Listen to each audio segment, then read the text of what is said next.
Are we alone? This question permeates and persists throughout humankind's existence. As long as there were humans who reasoned like us, this question was inevitably repeated again and again, perhaps falling on deaf ears and perhaps not. Relatively speaking, we are not closer to answering that question than we were thousands of years ago, despite the enormous technological advancements. But throughout our history, there have been reports of seemingly unnatural aerial phenomena that might tilt the pointer to an answer that some of us want to believe in.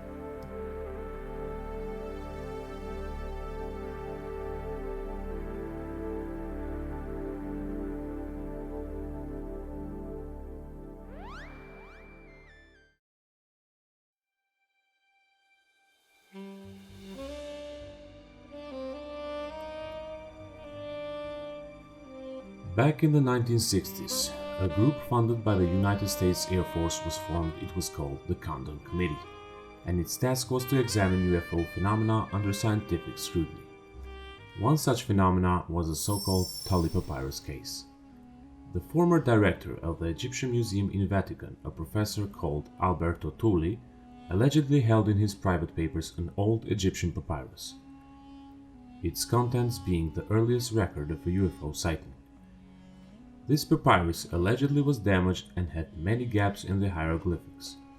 Nevertheless, it was translated by Boris de Rachowitz, an Italian Egyptologist and writer on the ancient world. Boris concluded that the original was part of the annals of Thutmose III, an Egyptian pharaoh, written somewhere in the 15th century before Christ. His translation of the hieroglyphics went as follows. In the year 22 of the third month of winter, 6th hour of the day, in the scribes of the house of life it was found a circle of fire that was coming from the sky. It had no head, the breath of its mouth had a foul odor. Its body was 1 rod long and 1 rod wide. It had no voice. Their bellies became confused through it, then they laid themselves on their bellies. They went to the pharaoh to report it. His Majesty ordered, has been examined, as to all which is written in the papyrus rolls of the house of life. His Majesty was meditating on what happened. Now, after some days had passed, these things became more numerous in the sky than ever. They shone more in the sky than the brightness of the sun, and extended to the limits of the 4 supports of the heavens. Powerful was the position of the fire circles. The army of the pharaoh looked on with him in their midst. It was after supper. Thereupon these fire circles ascended higher in the sky to the south. Fish and volatiles fell down from the sky, a marvel never before known since the foundation of their land. And Pharaoh caused incense to be brought to make peace on the hearth. And what happened was ordered to be written in the annals of the House of Life, so that it be remembered forever. The Egyptian scribes seem to be explaining what we today would call a mass sighting of a UFO. This particular UFO phenomena are described as circles of fire who produce no sound and apparently emit a foul breath. The proportions of this UFO, converted in today's measurement units, is around 45 meters in length and width. The Condon Committee, after examining this text, decided to confer with the Vatican about the papyrus. They received the following response from the inspector to Vatican Museum. Papyrus Tulli not propriety of Vatican Museum. Now it is dispersed and no more traceable. The inspector to Egyptian Vatican Museum, Gianfranco No. The reply did not give a conclusion to the problem, so the committee decided to chase this butterfly further and contacted the scientific wing of the American Embassy in Rome, who in turn contacted the Vatican on their behalf for a more detailed explanation. The embassy received a reply which was relayed to the committee and went as follows. The current director of the Egyptian section of the Vatican Museum, Dr. Noli, said that Professor Tulli had left all his belongings to a brother of his who was a priest in the Lateran Palace. Presumably the famous papyrus went to this priest. Unfortunately, the priest died also in the meantime, and his belongings were dispersed among his heirs, who may have disposed of the papyrus as something of little value. However, Dr. Noli intimated that Professor Tulli was only an amateur Egyptologist and that Prince de Rachelwitz is no expert either. He suspects that Tulli was taken in and that the papyrus is a fake.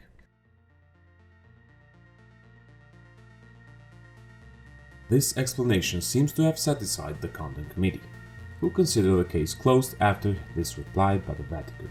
Some modern authors consider the papyrus to be real and are unsatisfied with the conclusion of the committee.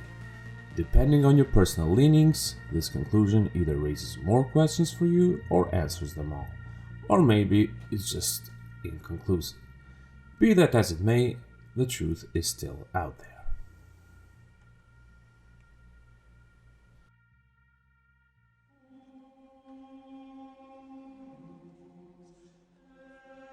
The next alleged UFO sighting comes from an unlikely source. This particular story was recorded in the Bible and has been a subject of much controversy surrounding its meaning and interpretation.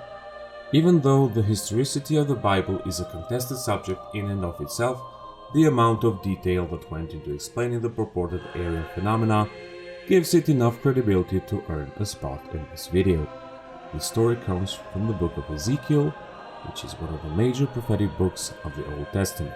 This book follows the life and prophecies of the prophet Ezekiel, who was a prophet that was exiled in Babylon. The text goes as follows. In the 30th year, on the 5th day of the 4th month, while I, Ezekiel, was among the exiles by the river Kebar, the heavens opened, and I saw visions of God. I looked and saw a whirlwind coming from the north, a great cloud with fire flashing back and forth, and brilliant light all around. In the center of the fire was a gleam like amber, and within it was the form of 4 living creatures. Each of them had 4 faces and 4 wings. Their legs were straight and their feet were like a calf's hoof, and they gleamed like burnished bronze. As for the form of their faces, each had the face of a man, all 4 had the face of a lion on the right and the face of a bull on the left, and all 4 had the face of an eagle. Ezekiel in these verses reports what Bible historians and Christians recognize as cherubim, angels of the Abrahamic God. What baffles historians is the amount of details that Ezekiel procures to describe these beings. On the next verses, however, the story gets stranger. Ezekiel goes on to describe something akin to a UFO of sorts. The verses go as follows. I was looking at the living beings when I noticed 4 wheels that touched the ground. There was 1 wheel by each living being. All the wheels looked the same. The wheels looked as if they were made from a clear yellow jewel. They looked like there was a wheel inside the wheel. They could turn to move in any direction, but the living beings did not turn when they moved. The rims of the wheels were tall and frightening. There were eyes all over the rims of all 4 wheels. The wheels always moved with the living beings. If the living beings went up into the air, the wheels went with them. They went wherever the spirit wanted them to go. And the wheels went with them because the power that moved the living being was in the wheels. So if the living beings moved, the wheels moved. If the living beings stopped, the wheels stopped. If the wheels went into the air, the living beings went with them because the spirit was in the wheels. Then I heard the wings. Every time the living beings moved, their wings made a very loud noise, like a lot of water rushing by. They were loud like the Lord all-powerful. They were as loud as an army or a crowd of people. When the living beings stopped moving, they put their wings down by their side. What Ezekiel claimed to have seen is a truly unique experience. The rational explanations are hard to come by for the story, except if we dismiss it as a total fabrication or as the visions of a disturbed mind. One naturalistic explanation comes from a neurologist called Oliver Sacks, which in his books Migraine describes Ezekiel's visions as a migraine aura, which happens moments before or during a migraine attack, during which many people claim to see flashing lights and other hallucinations. Nothing conclusive can be said about Ezekiel's wheels, as the only source of it is the Bible, and ultimately it's up to you to decide whether it was a fabrication, a migraine aura, hallucinations of a frail mind, or maybe even God.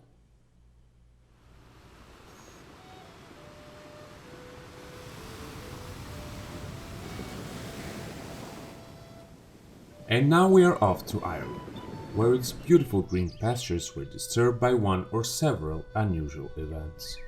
4 separate Irish annals have recorded that around the 740s AD there were some reports of ships with their crews seen in the air. Generally, it is believed that all of these sources are referring to the same event, an occurrence remarkable enough to be recorded. One of these annals, called the Annals of Ulster, specifies the location where these supposed flagships have been seen as a barrow and a monastery in Clonmacnoise. While another source, the Book of Ballymote, claims that during the reign of the High King of Ireland, Congalach, the event took place then. The Teltown version goes as follows. In the town of Teltown, King Congalach was feasting in the annual fair, an ordinary setting from medieval times for sure. But then suddenly he perceived a ship in the air, with some sailors on it. One of these sailors of the airship threw a spear, with its aim set on a salmon fish.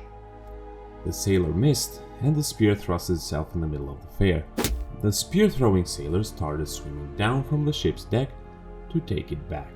Yes, you heard that right, he started to swim down from the air. As the sailor grabbed the spear at the top end, one of Congalach's men grabbed the bottom end, and a tug of war began between the two. However, the airship sailor cried, "You are drowning me!" When King Congalach heard the sailor's cry, he ordered his soldier to let him go, after which the sailor started swimming back up to the safety of his airship. And yes, that's how it ends. A cliffhanger for sure, with so many unanswered questions. Another version, the Clonmacnoise version, is similar to the Teltown Fair one with slight variations. It goes as follows. The monks assembled at the Clonmacnoise monastery when a ship in the sky understandably caught their attention. The ship in this version drops an anchor in the middle of the assembly, and then a sailor from the ship swims down as if through water. When the sailor reached the earth, the clergy seized him and held him. Then the sailor exclaimed, "For God's sake, let me go, for you are drowning me." After which the already traumatized monks let him go, and the sailor swam back up to his ship. The stories are quite specific and somewhat rich in detail. From the modern man's perspective, it can be easily construed as a UFO encounter, but the stories don't mention little large-eyed grey men, but rather interprets them as not unusual, hence as humans. For the time being, this remains a semi-mythological account of a remarkable event that may or may not have happened. The truth is truly elusive.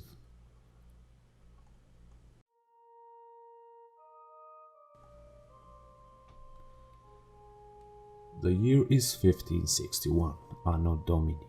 The place is Nuremberg, then a part of the Holy Roman Empire. The hour is between 4 a.m. and 5 a.m. in what seems to be a usual early morning for the inhabitants of this free imperial city is about to be violently and vividly interrupted. One such inhabitant is a humble woodcutter and letter printer called Hans Glaser. Hans's early morning is about to change drastically. Suddenly, out of the middle of the sun, unexplainably appear 2 blood-red semicircular arcs. The color of the sun and around it turned blood-red also. Hans and other observers continued to be shocked when even more objects started to appear in their field of view. A large number of spherical objects with different colors, a number of big rod-like shapes from which other spheres emerged, some blood-red crosses with sphere on the arms. The citizens then observed in shock as all of these objects started to fight among themselves. This bizarre spectacle went on for an hour, after which all of the objects, as if fatigued, fell down to earth in clouds of smoke. Then, just as the observers thought they saw the end of it, a very long, large and thick spear-like object appeared, colored black. The shaft of this spear object pointed towards the east, while the pointy end towards the west. This astonishing event is documented in a broadsheet news article, which was printed in April of 1561, illustrated in a woodcut engraving by Hans Glaser, currently archived in Zentralbibliothek in Zurich, Switzerland. Another more probable or rational theory is that the event was a parhelion, commonly known as a sundial. This is a rare atmospheric optical phenomenon which is characterized by the appearance of one or two bright spots on both sides of the sun. Without getting into technical details, it is a well-documented phenomenon caused by the refraction of sunlight by ice crystals in the atmosphere. However, the devil is in the details of the Nuremberg celestial phenomenon. The moving spheres, the red sun, the black sphere object, the rods, the smoke, the fall of the objects, all of these are missing from the naturalistic explanation. Some things might have been exaggerated or even fabricated, or maybe even a mass psychosis did happen then again. Nevertheless, what happened that day remains a total mystery.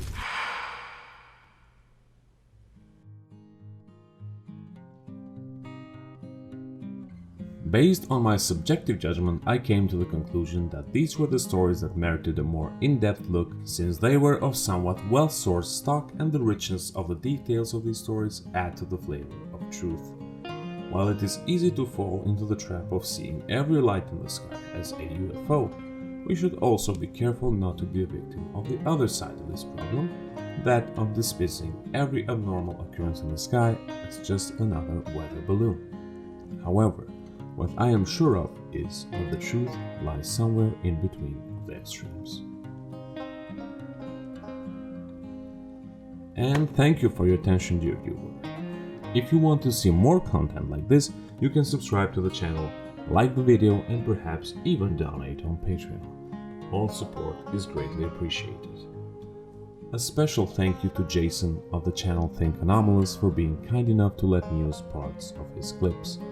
If you are interested in even more details about some of the events described in this video, you might want to check out his incredible channel.